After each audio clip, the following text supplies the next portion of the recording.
Hey, have you noticed everything in Singapore is getting ridiculously expensive? Bubble tea used to be $2.50. Now it's $6.50 with pearls. Chicken rice was $3, now some stalls charging $5 or more. Walao eh? What's going on? Why can't prices just stay still? Today we're going to break it all down. What is inflation really? Will it ever go away? And most importantly, how can you protect your money and grow real wealth in Singapore? This video could save your wallet and build your future. So stay till the end, because I'll also share 5 practical tips that actually work. And hey, if you want more content to grow your money and not just your stress, like this video, subscribe to Wealth for You, where we make wealth simple, local, and achievable. Let's go! Part 1. What is inflation? Inflation is when the prices of goods and services go up over time, and the value of your money slowly shrinks. So that $1 coin that used to buy you a bowl of fishball noodles in the 1980s, today it might not even get you a single fishball, maybe just the soup, and a disappointed look from the hawker uncle. Why does this happen? Because when inflation hits, you need more money to buy the same thing. The product didn't change. Your money just isn't stretching as far as it used to. More money needed, same product equals inflation in action. It's like your money is doing less work, while prices are doing hit. And this happens not just in food, but transport, rent, Kopi, Netflix, even your Kaya Toast and gym membership. That's why understanding inflation is the first step to beating it. Part 2. How is inflation measured in Singapore? In Singapore, inflation is measured using something called the CPI, Consumer Price Index. This index tracks the prices of a basket of everyday items, things like food, transport, electricity, healthcare, housing, even Kaya Toast and Kopi. Every month the government checks how much this basket costs compared to last year. So if CPI goes up by 3%, it means, on average, prices across the board have increased 3%. But even if CPI says only 3%, sometimes it feels like everything is going up faster, right? That's because CPI is an average. Essentials like groceries, transport, and utilities often rise faster than non-essentials like cinema tickets or candles. So yeah, even if the stats say moderate inflation, your wallet still feels like it's on a diet. Understanding this helps you realize why your expenses feel heavier, and why growing your income and investing are more important than ever.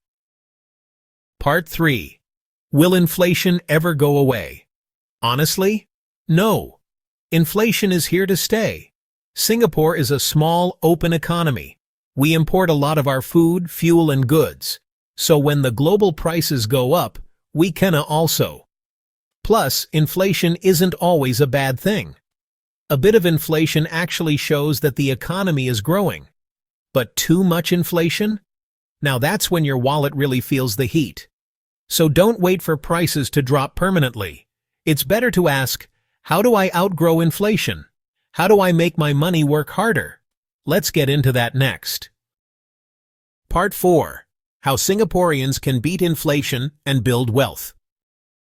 Alright, now let's talk about how Singaporeans can actually beat inflation and build wealth for the long term. Step 1. Grow your income like a pro. If your salary is stuck, inflation will feel like a leech draining your wallet. In 2024, the median salary in Singapore is around $5,500. If you're not there yet, don't panic. Just plan your way up. Take online courses or upskill. There's Skills Future for that. Apply for better paying roles, even internally. And don't stay stuck too long in one company. Job switchers often get 15 to 20% pay bumps. The key idea here is, the more you earn, the easier it is to save, invest, and stay ahead of rising costs. Because let's face it, chicken rice won't go back to $3. Step 2. Save and invest at least 30% of your income. You've heard the advice to save 10% of your income, right? Well, that's not enough if you want to beat inflation and build real wealth. Aim for 30% instead. It's doable if you cancel that fifth streaming subscription, eat out one less day a week, and be intentional with your spending. Then, put that money to work through investing. Why? Because bank savings give you 1 to 2%, while inflation eats up 3 to 5%. That's like running a race with a flat tire, honestly. Step 3. Make your money work. No slackers allowed. Think of your money like your employees. Would you keep someone who works once a year and just naps the rest of the time? No, right? Same with your cash. Don't let it sit idle. Here's what you should do. First, keep 6 to 9 months of expenses in a high-interest savings account as your emergency fund. Then invest the rest, ideally 50% of your liquid cash, into things that actually generate returns. That could be dividend stocks like DBS or SGX, REITs like Mapletree and Frasers, or even ETFs and robo-advisors, which are great for beginners.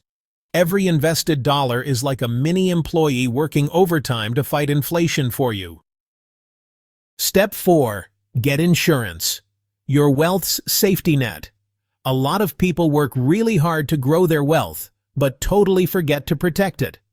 Just imagine building up $200,000 in savings, then losing $50,000 overnight to a medical emergency.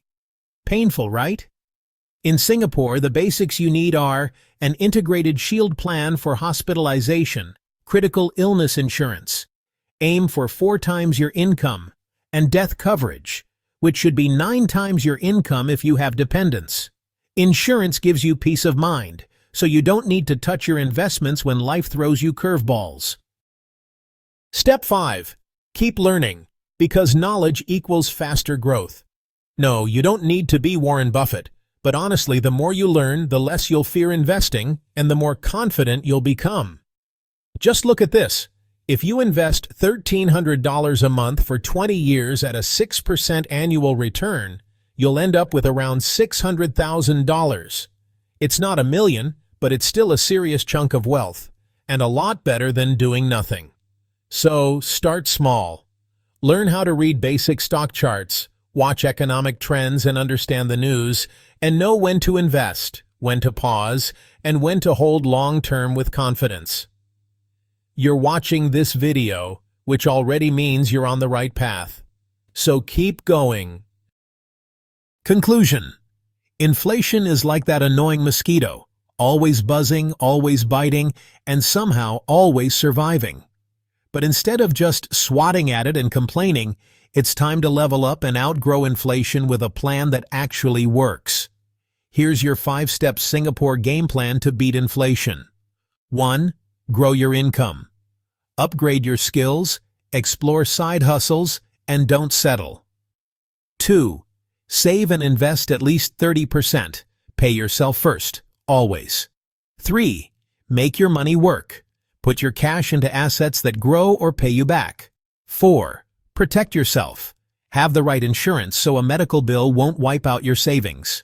5. Upgrade your financial knowledge, because what you know today can really make or break your future. Follow this roadmap, and you won't just survive inflation. You'll thrive in spite of it. If this video gave you clarity on what inflation is and how to beat it, smash that like button, subscribe to Wealth for You, and share this with someone who still thinks hiding cash under their mattress is a solid plan. We've got more powerful, practical finance content coming your way. Till then, stay smart, stay wealthy. See you in the next one.